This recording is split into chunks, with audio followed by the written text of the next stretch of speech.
Sur ce Tech Fest 2025, l'intelligence artificielle, elle est sur toutes les langues, elle est sur toutes les scènes. Et s'il y a bien un domaine où l'IA apporte une véritable révolution depuis plusieurs années, c'est celui de la création et du divertissement. Pour en parler, nous accueillons Déborah Papiernik, senior vice-présidente chez Ubisoft. On l'applaudit. On peut l'applaudir. Ah ben voilà, c'est l'après-midi, hein. Pourtant, on a fait du sport. Bonjour Déborah, merci d'être avec nous. Merci d'être là sur le plateau. Alors tout d'abord, est-ce que ça va mieux chez Ubisoft 2024, on va se le dire, c'était l'annus horribilis. Grève, report d'Assassin's Creed, rumeurs de rachat, tempête boursière. Je sais pas qui vous a acheté un sort, mais sincèrement, vous les avez cumulés. Ça y est, vous avez tourné la page. Ouais, on a un super jeu qui sort en mars. Yes, voilà de la bonne nouvelle, on aime ça. Est-ce que c'est pas un petit peu quand même le modèle qui était à bout de souffle? Je m'explique, cette course à la licence, chaque année, qui impose de sortir un nouveau gros jeu, est-ce que ça brûle pas finalement un peu les ressources? Déborah?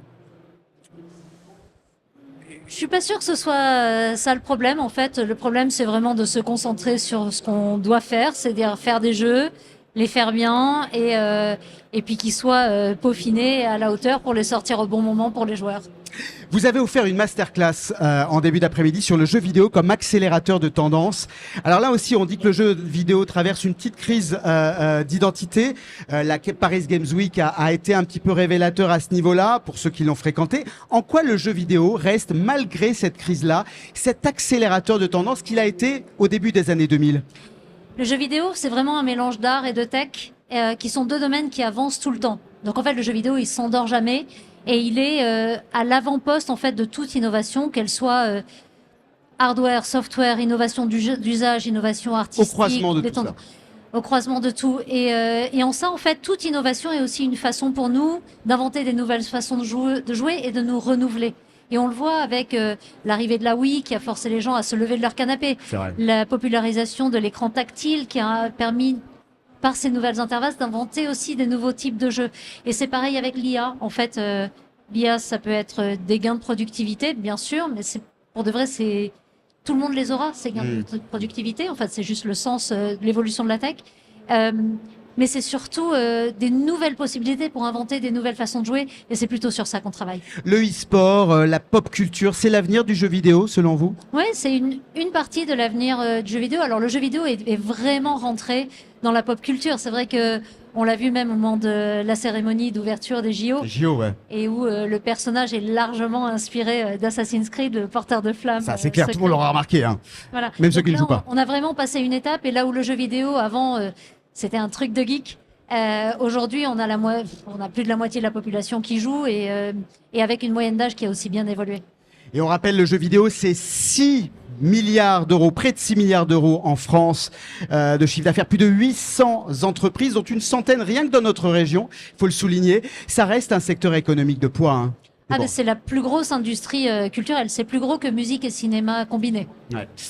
Vous êtes venu sur ce Tech Fest aussi pour parler de l'IA au service du créateur, de la création.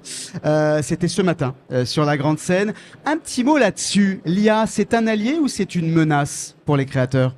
Pour nous, c'est clairement un allié à partir du moment où on comprend comment ça fonctionne, où on en comprend les limites, les biais, les droits, enfin tout ce qui est pas bien dans l'IA, quelque part, dans l'IA générative.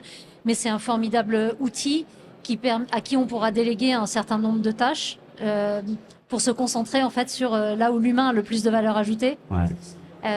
Ça va être des changements de métier, très certainement, mais on en a connu par le passé. Quand la motion capture est arrivée, par exemple, les animateurs, ceux qui font bouger les personnages, ont eu peur, se sont dit oh, on n'aura plus de boulot. Et en fait, non. Ça a réinventé leur métier. Ça a réinventé et ça le rend quelque part plus intéressant parce que justement, eux sont les experts et l'IA fait ce qu'on n'a pas envie de faire. Ou peut aussi être un espèce de partenaire en fait pour nous aider à aller plus vite sur de la créativité. Dès demain s'ouvrent les ateliers de préparation pour le sommet pour l'action sur l'intelligence artificielle de Paris. La ministre de la Culture, Rachida Dati, annonce que la culture y aura toute sa place en défendant notamment l'idée d'une gestion collective des droits d'auteur dans l'IA, comme on le fait avec la SACEM pour la musique. C'est une bonne avenue selon vous pour la défense des droits des créateurs, cette annonce-là? En fait, le jeu vidéo, il est un petit peu particulier parce qu'en fait, c'est très compliqué dans le jeu d'identifier une personne qui serait à l'origine d'une chose en particulier parce que quelqu'un peut venir avec une idée Mais le temps de développement des jeux et la façon et la place de la tech dans les jeux et l'évolution rapide du marché fait qu'entre l'idée initiale et le produit final, il y a énormément de différences. Donc nous, on parle plutôt d'œuvres collectives dans le jeu vidéo. Après, il y a des droits très spécifiques comme ceux de la musique, par exemple, qui sont déjà régis et à ce moment-là, on se soumet à ces droits-là. Mais en tant que création du jeu, on n'identifie pas un scénariste, ce qui a rien à voir entre le scénario de départ et le scénario de fin. Donc, il n'est pas nécessaire de rentrer dans les modèles d'entraînement de la même manière. C'est bien que nous, on connaisse ces modèles, qu'on voit ce qui s'applique, ce qui s'applique pas, et qu'on respecte les spécificités du jeu vidéo. Et si en plus on l'empêche d'avoir son agilité, on n'y arrivera pas, d'autant que c'est une industrie créative qui est mondiale. Il y en a assez peu on parle pas d'export dans le jeu vidéo. C'est vraiment des produits qui sont développés pour le monde entier. On est en concurrence avec le monde entier. Donc il faut aussi pouvoir jouer avec les mêmes cartes.